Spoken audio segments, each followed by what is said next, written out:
All right, Jay Young here, King Operating. You know, there's a Horsehead. That's the pumping unit. This well right here has already produced over 100,000 barrels in the spray barrel. I think 109 or 19,000 barrels in the spray berry. Really good. It's right down from our lease.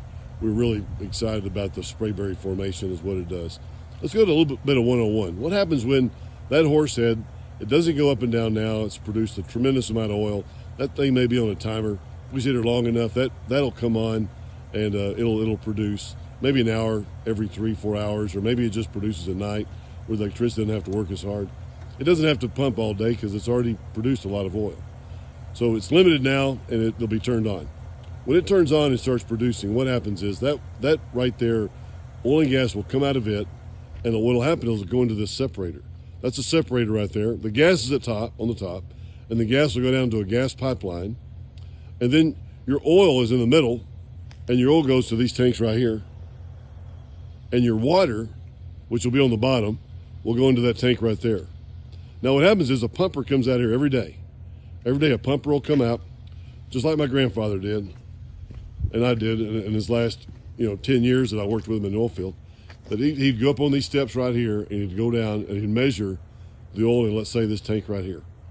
So every day he'd measure that oil in that tank, and let's say if it's at 5 feet today and it's at 4 feet yesterday, then you measure a foot of oil, 1.67 barrels of oil per inch, and that's how much oil it made yesterday.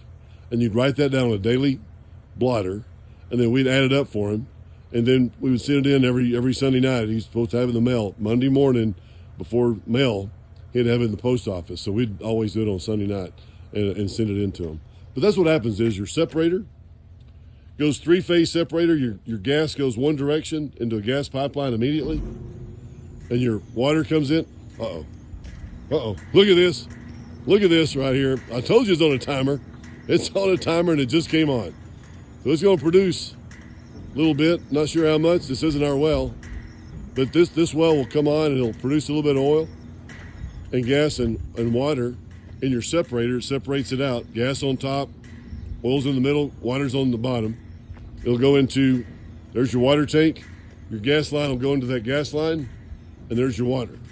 And then when the tank is full, when this tank is full right here, it'll go into this right here, and it'll go into that, and a truck will come up here and hook into this right here. You have to have a key, and you have to have all the different, and that oil will be siphoned out of one of these tanks. Normally 180 barrels. Those are about 300 barrel tanks. But they'd be 180 barrels that come out and go into that truck, and that truck would go off the lease line and then go into the refinery, and then we'd get paid. That's your oil well. Surprisingly, your timer's working. This well's going to come on and going to produce some oil and gas. It's already produced a lot, so that's exciting. Back to the oil field. Love it.